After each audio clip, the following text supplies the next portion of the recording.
distrust of the Warren Commission's single gunman theory is often tied to the testimony of three self-proclaimed eyewitnesses. All claim seeing a second gunman shooting from behind the picket fence. There is Beverly Oliver. The shots that killed President Kennedy didn't come from the book depository. Deaf-mute Ed Hoffman. They were talking about the fact that Mr. Oswald was up in that school book, and I kept saying, no, he was not there. I saw this. I was standing here. I saw this. I saw the whole thing. And Jean Hill. They know me as the lady in red because it was the only thing in red that the cameras picked up that day. How credible are their stories? First, Miss Hill, who is standing across the street from the grassy knoll and picket fence. So I was standing right here when Kennedy's car came down, and the shots started ringing out, and I looked up across the street behind the picket fence up there by the tree. Right there in the bushes, this man was shooting with a rifle, and I saw a puff of smoke and a flash of light at the very instant that Kennedy's head exploded. Over the years, Jean's changed her story a number of times. She's a very sweet lady. Ferris Rookstool is an FBI employee by day, an assassination researcher by night. He maintains each witness's story falls apart upon close examination. But she's changed her story from saying that she said that she saw some activity in and around the picket fence. Now, back in '63, she was unable to put a shooter or a gunman behind the grassy knoll. Did you see the person who fired the... No, I didn't see any person fire the weapon. You only heard it? I only heard it. Just as the president came right even with us, we looked at him, and he was looking at a dog in the middle of the seat. There was no dog. It's now suggested Miss Hill may have mistaken flowers in a limousine for an animal. This has caused her the source of a lot of embarrassment.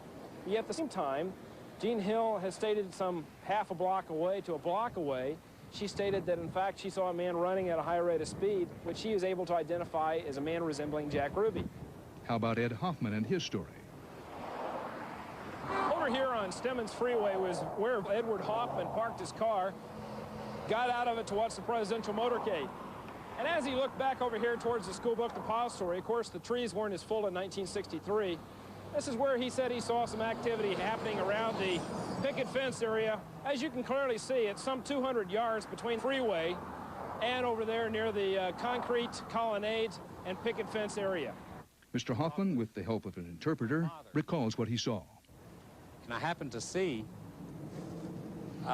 someone fire a rifle, and I was absolutely stunned. And then I saw the person run back this way. Ed Hoffman went to the FBI in 1967, some 4 years after the assassination, and first reported seeing some sort of activity near the picket fence. 2 hours later, he went back to the FBI and claimed that he was not able to see any activity near the picket fence, as his view was obstructed by the fence. It was very clear to me what I saw. And, you know, I can't lie to what I saw.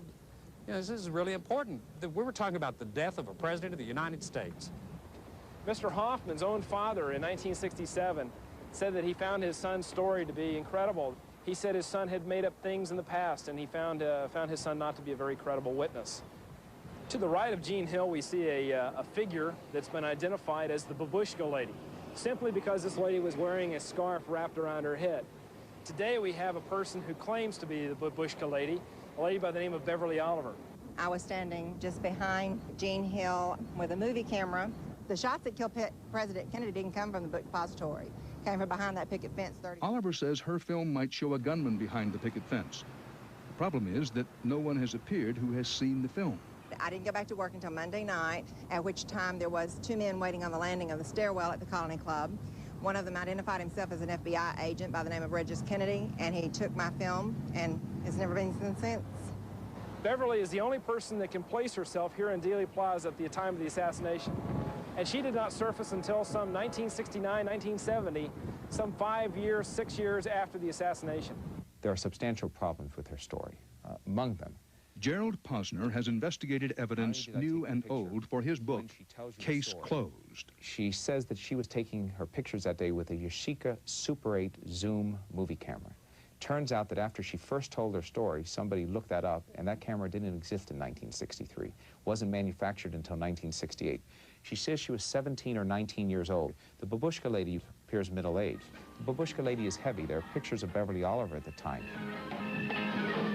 She was a dancer, a singer at one of the clubs that competed with Jack Ruby in Dallas, one of the strip clubs. She was quite trim.